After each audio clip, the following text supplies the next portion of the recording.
And it's the first morning doing this, like, as a single mom. And my son keeps asking, is Dad coming? I just want to be loved, and I just want a safe love. And I'll be honest, it feels so similar to having a death in your family. But, like, I think a piece of me will always remember.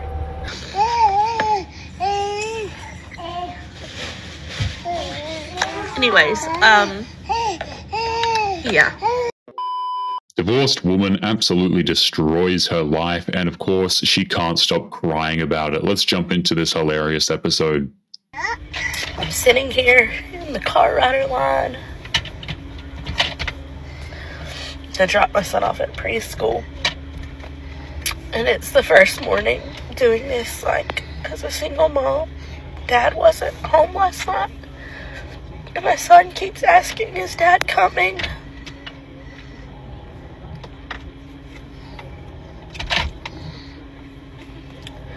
It is insane how women like this will break up their families and then go online to whine about how difficult it is, and they use their children to create even more sympathy for themselves, which is just messed up in so many different ways. And even though, like, even though I know I personally am not 100% to blame, like, I feel so destroyed in the fact that in some way, like, I'm letting them down.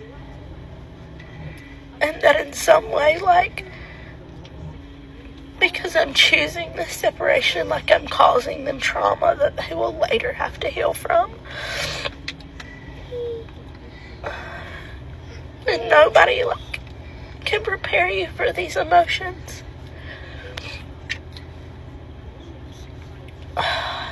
She totally let her own children down. They're incredibly young, and she initiated a divorce. Those kids will never have a normal life now or regular contact with their father, and that was all on her. And the worst part is she refuses to take any responsibility for the trauma that she's forcing on them. A year ago, I found out I was pregnant with my fourth baby, right after finding out that my husband kicked me and my children out of our home.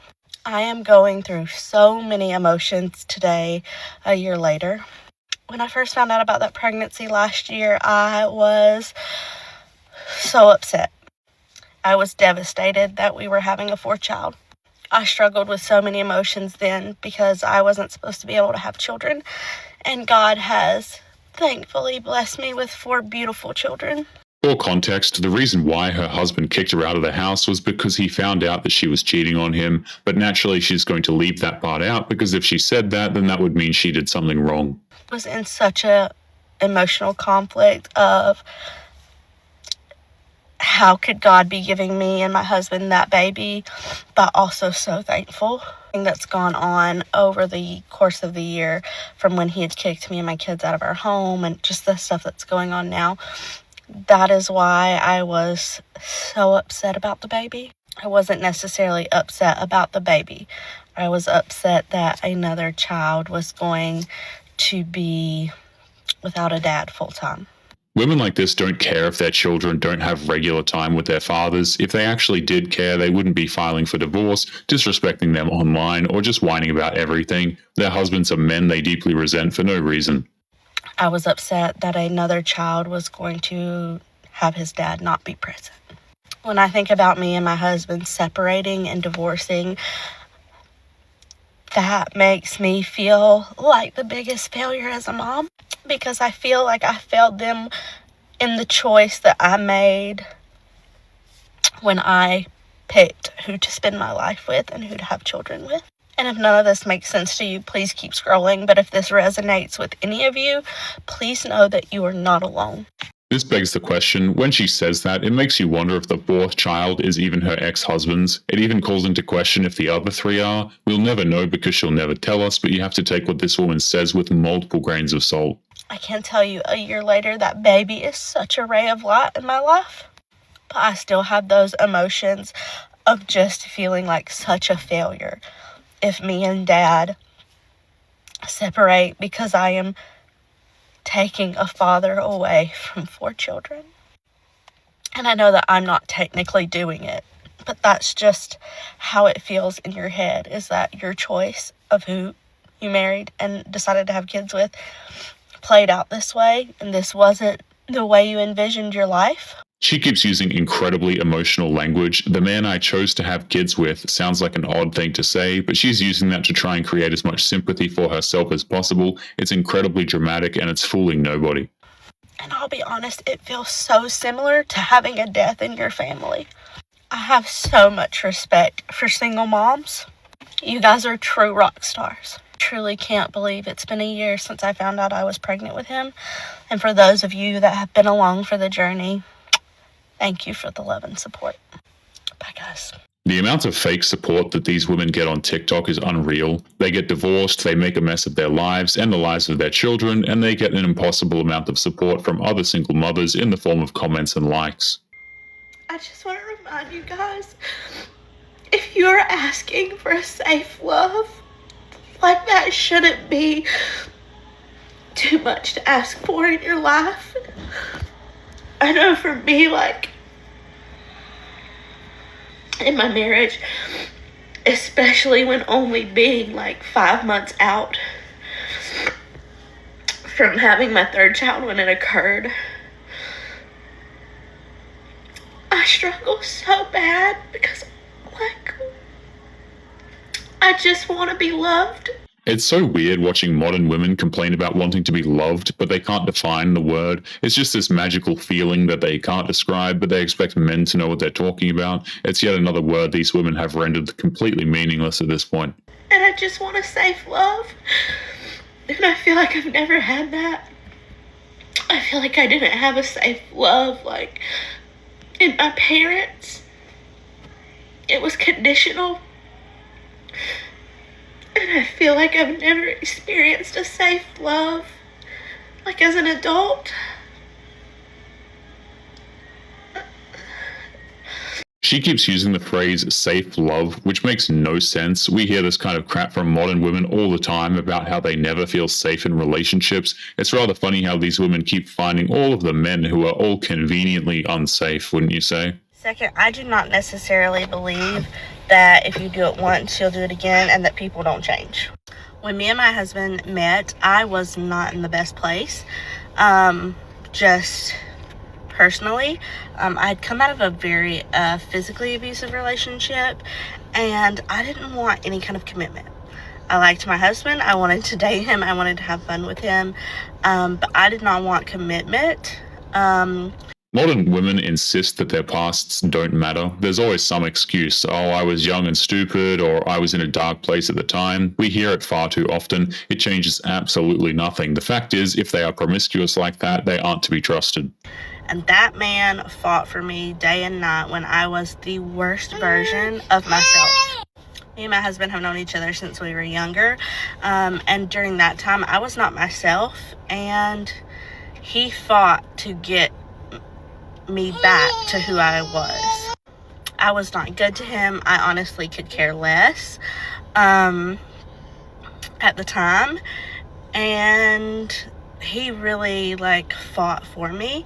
You can't save a woman who insists on staying broken. In her own words, she couldn't care less about what this man was trying to do for her. She clearly didn't want him, only the attention he was giving, which proves how little respect that she has for this guy.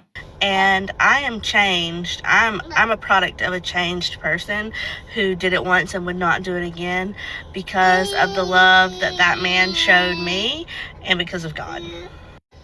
Now, I'm not saying that's typical, that cheaters, change or whatever. Like, I know what you mean. Bad people are bad people. But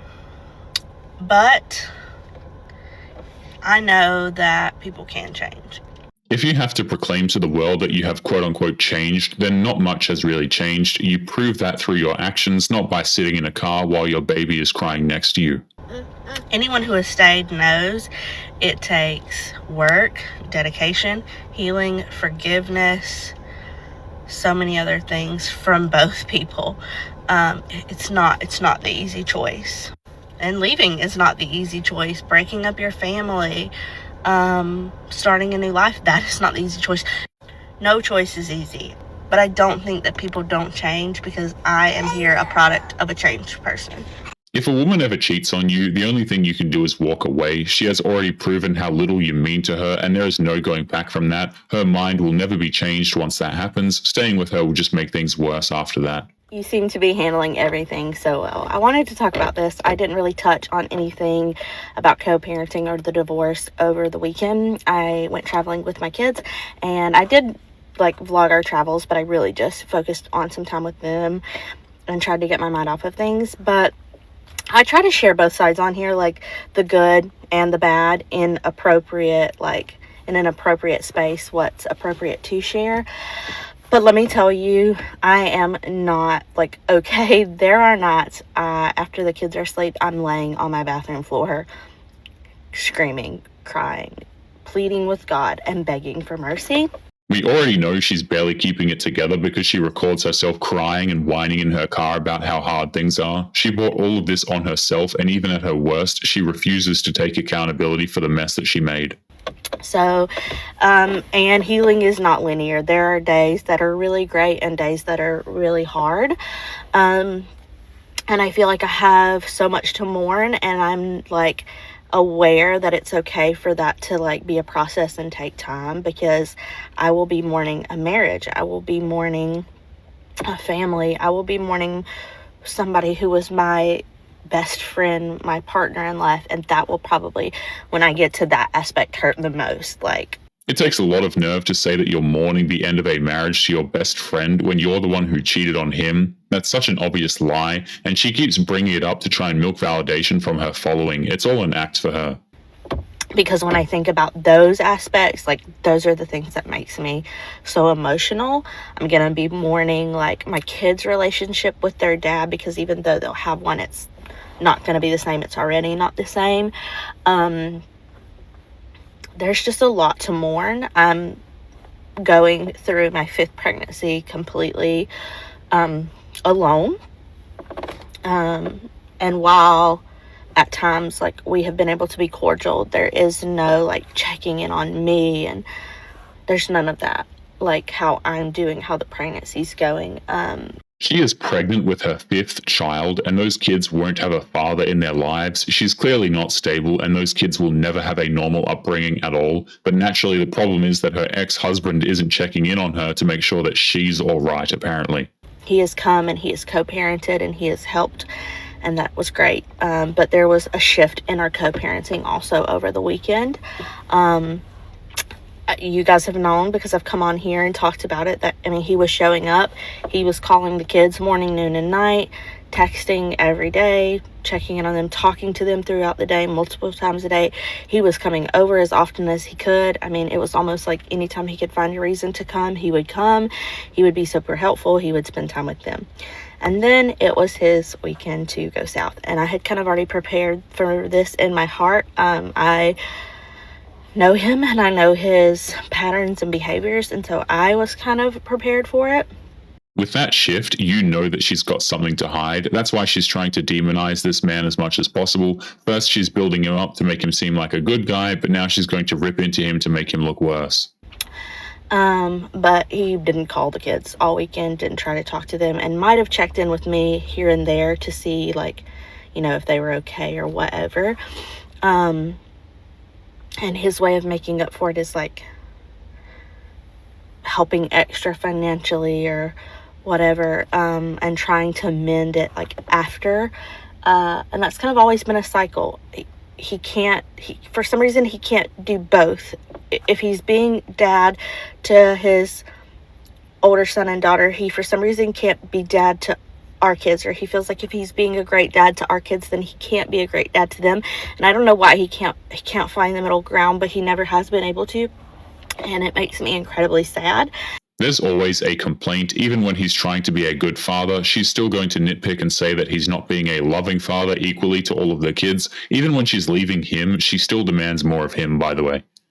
And I struggled with it really bad over the weekend, and I had a good friend remind me over the weekend, I'm not responsible for anything he does, and I can't keep my children from that pain. And as a mother, that kind of crushes you, because all you want to do is protect your children from pain and trauma. And I can't do that. All I can do is show up and be a constant. And be there for them. And a lot of people say, like, oh, they'll see who he is and stuff like that. And that's 1000% true. They already do. My son is already realizing he's not someone he can count on or trust, which is sad. And who put that idea into his head? This woman just said that his father was going out of his way to provide financially, to visit them, and to be a good dad. Then one weekend goes by and all of a sudden his son is starting to resent him. You don't need to be a genius to see what's going on here. It's sad to see my son feel feelings about his dad that, like, I felt about him, you know, in our, like, romantic relationship or our parenting relationship. But even though, like, I know that that doesn't make it any better. It almost kind of makes it worse for me, like, knowing that and hearing that, because, like, this isn't a contest to me. It's not like a popularity contest.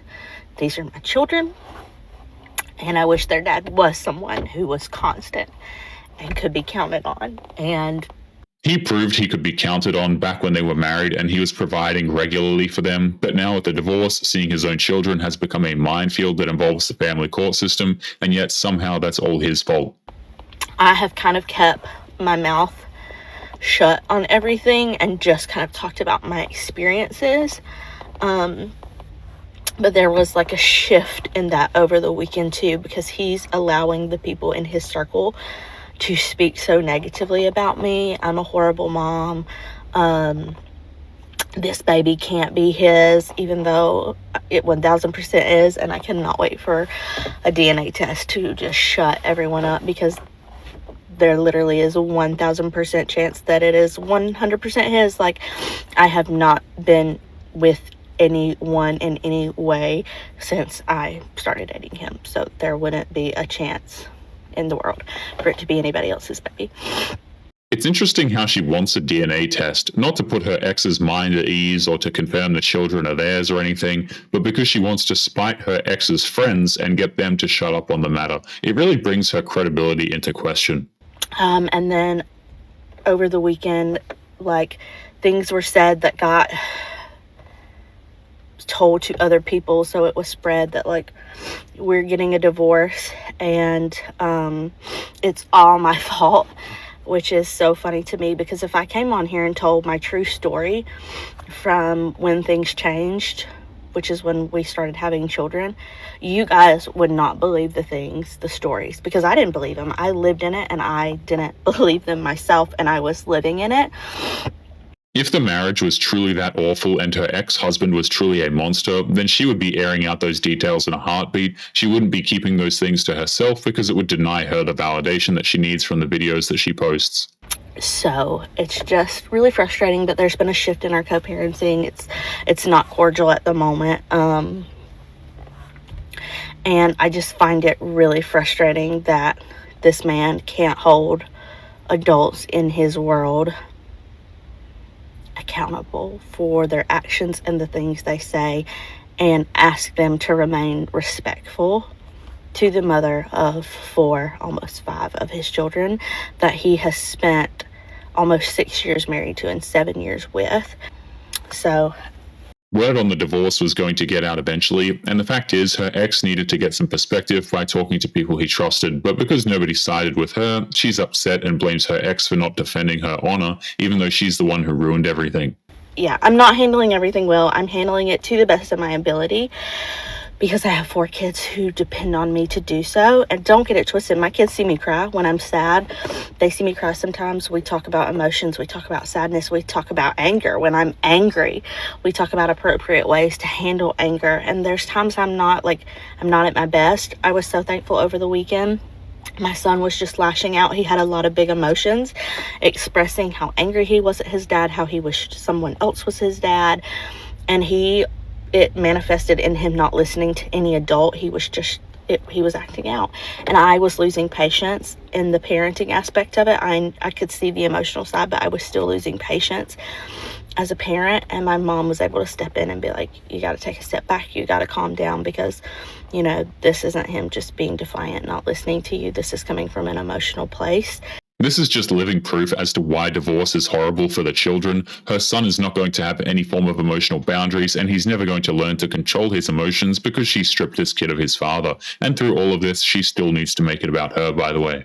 But anyway, guys, we are going to be leaving today's episode there. Don't forget to subscribe on your way out. Click this video that's up on the screen now if you want to see more. Take care of yourselves, and I will see you all in the next one.